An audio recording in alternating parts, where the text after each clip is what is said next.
ஸ்டாலியா வணக்கம் ஐயா. நீங்கள் செஞ்சதில் ரொம்ப யூஸ்ஃபுல்லாக இருக்கிறது ஒன்று. அடுத்தது காமிக்கிறேன். ஏன்னா இது ஓபி சீட்டு கொடுக்குற இடம் ஐயா. ஏன்னா கொஞ்சம் டாக்டர்மார பற்றாக்குறை இருக்குது.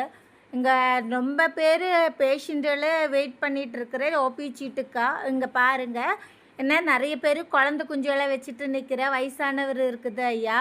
இந்த மாதிரி கொஞ்சம் டாக்டர்மார பற்றாக்குறை இருக்குது. ஹாஸ்பிட்டலெல்லாம் ரொம்ப சூப்பராக வச்சுருக்கோம். எந்த பெரிய குப்பை இந்த மாதிரி எந்த இதுவுமே இல்லை. என்ன எல்லாமே இருக்குது. நல்ல வசதியாக பார்க்குறேன், எல்லாமே இருக்குது. ரொம்ப நன்றி ஐயா. ஐயா, இந்த மாதிரி எடுக்கிற இடத்துக்கு கொஞ்சம் கூட நல்ல டாக்டர் மாதிரி நியமித்தா இனியும் நம்ம மாதிரி இருக்கிற பிள்ளைகளுக்கு கொஞ்சம் வசதியாக இருக்கும் ஐயா. நடக்க முடியாதவரெல்லாம் நிறைய இருக்கு ஐயா. தேவா, இந்த மாதிரி இருக்கிற இடத்து நீங்கள் இல்லை கொஞ்சம் ஒரு நல்ல டாக்டர்ஸ் மாதிரி கொஞ்சம் நியமிச்சுட்டா நம்மளை மாதிரி இருக்கிற ஏழைகளுக்கு ரொம்ப ஹெல்ப்பாக இருக்கும். நன்றி ஐயா.